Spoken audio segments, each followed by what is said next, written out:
Imagine boarding a brand new, state-of-the-art aircraft. It smells clean, the airline is premium, the weather is perfect, and the company that built the machine is a global titan. A company whose name was, for over a century, an absolute synonym for safety. For decades, the entire world lived by one golden rule. If it's not Boeing, I'm not going. But today, we are uncovering how that phrase turned into a terrifying warning. In this video, we are peeling back the metal layers of a corporate empire to expose the greed, the massive cover-ups, and the fatal engineering decisions that caused America's greatest aviation giant to completely lose the world's trust. We will trace the exact moment Boeing sold its soul, shifting from a company run by legendary engineers to a casino run by ruthless Wall Street executives. We will break down the secret, flawed software that took 346 innocent lives, look inside the chaotic factories where loose bolts and cheap tools were routinely left inside passenger jets, and expose how the regulatory system designed to protect you was completely hijacked from the inside. But this is not just a story about bad engineering. Stick around until the very end, because the ultimate twist in this investigation isn't just what Boeing did in the past. It is the terrifying reality of what is happening right now. We will reveal how a series of mysterious whistleblower deaths, highly suspicious corporate shell games, and a shocking Department of Justice plea deal have left global aviation in a position where the next catastrophe might not be a matter of if, but when. If you think the aviation industry is safe just because you landed safely today, think again. This is the dark descent of Boeing. To understand how Boeing fell so far, you first have to understand what it used to be. Founded by William Boeing in 1916, this company was not just a business, it was an engineering fraternity. For the first 80 years of its existence, Boeing's corporate culture was often described by industry insiders as a church. But they did not worship money. They worshipped safety, precision, and perfection. The executives who ran the company were not career politicians or MBA graduates from Harvard. They were men who had dirty hands. Men who deeply understood aerodynamics, metallurgy, and stress testing. If a single engineer said a plane was not ready, the entire production line stopped. Period. Cost was always secondary. Safety was absolute. This obsessive culture gave birth to the planes that defined modern civilization. The 707, which ushered in the jet age. The 737, the absolute workhorse of global travel. And the legendary 747, the queen of the skies. Boeing became the ultimate pride of American manufacturing. A massive exporter that single-handedly carried the reputation of U.S. industrial dominance on its wings. But in 1997, the church was invaded. Boeing executed a massive merger with its fierce domestic rival, McDonnell Douglas. On paper, Boeing bought McDonnell Douglas. But in reality, the culture of McDonnell Douglas bought Boeing. McDonnell Douglas was a company known for strict cost-cutting, aggressive government lobbying, and an intense focus on shareholder value. Their executives brought a brand new philosophy to Boeing.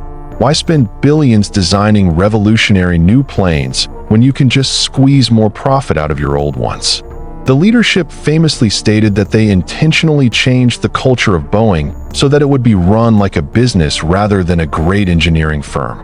The corporate headquarters was promptly moved from Seattle, the heart of the factories, to Chicago, thousands of miles away.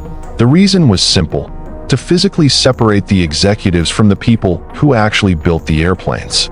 The executives did not want to hear about engineering hurdles. They only wanted to look at spreadsheets. Instead of investing their massive profits into research and development for the next generation of aircraft, Boeing's new leadership embarked on a massive financial strategy: share buybacks. Share buybacks happen when a company buys its own stock from the open market. This artificially inflates the stock price and enriches the executives whose bonuses are tied to stock performance, rather than investing that money back into making safer products. Over 2 decades, Boeing spent over $60 billion on share buybacks and dividends. That was money that should have built a brand new, modern passenger jet. And then, the ultimate threat emerged from Europe. In 2010, Boeing's archrival, Airbus announced the A320neo. It featured massive, highly efficient engines that promised airlines billions of dollars in fuel savings. American Airlines, historically a fiercely loyal Boeing customer, was on the verge of ordering hundreds of planes from Airbus. Boeing panicked. They did not have time to design a new plane from scratch. That would take 10 years and billions of dollars. They needed an answer, and they needed it immediately. So, they decided to slap a quick fix on a 50-year-old design. They created the Boeing 737 MAX. To compete with Airbus, Boeing needed to put massive, fuel-efficient engines onto the existing 737 airframe. But there was a major physical problem. The 737 sat very low to the ground. The new engines were simply too big to fit under the wings. Instead of redesigning the plane, Boeing's engineers moved the engines further forward and higher up on the wing. It worked structurally, but it broke the physics of flight. Because of the new position of the engines, during certain manual maneuvers, the nose of the plane had a dangerous tendency to pitch upward. If a plane pitches up too much, it loses lift and suffers an aerodynamic stall, meaning it falls out of the sky like a stone. Boeing knew this would never pass regulatory certification easily. Furthermore, they had promised airlines that the 737 MAX would handle exactly like the old 737s. This promise was incredibly important because if the plane handled differently, pilots would be required to undergo millions of dollars worth of expensive flight simulator training. Boeing had even agreed to pay airlines a penalty of $1 million per plane if simulator training was required. So, how do you fix a physical, mechanical defect without changing the hardware or telling the pilots? You hide it with software. Enter MCAS, the Maneuvering Characteristics Augmentation System. MCAS was designed to run quietly in the background. If a single external sensor, called the angle of attack sensor, registered that the nose of the plane was pitching too high, MCAS would automatically trigger, forcing the horizontal tail of the plane to push the nose back down. Think about the sheer corporate insanity of this decision. In aviation, redundancy is God. Crucial systems always have 2, 3, or 4 backups. Yet, Boeing designed MCAS to rely on a single sensor. If that one sensor broke or malfunctioned, MCAS would believe the plane was stalling, even if it was flying perfectly flat. And the darkest part of this entire corporate maneuver? Boeing intentionally omitted any mention of MCAS from the pilot manuals. They actively lobbied the Federal Aviation Administration to keep it a secret. Pilots across the globe took to the skies in the 737 MAX completely oblivious to the fact that a hidden digital ghost was riding co-pilot, capable of taking over the aircraft at any moment. Just 13 minutes after taking off from Jakarta, Indonesia, Lion Air Flight 610 plunged into the Java Sea at 500 miles per hour. All 189 people on board were killed. Data logs revealed a horrific nightmare inside the cockpit. A faulty sensor had triggered MCAS. The software repeatedly forced the nose of the plane down. The pilots, completely unaware that MCAS even existed, fought a literal tug-of-war against their own plane. They pulled back on the controls over and over again, but the software overrode them, diving the plane into the ocean. How did Boeing respond?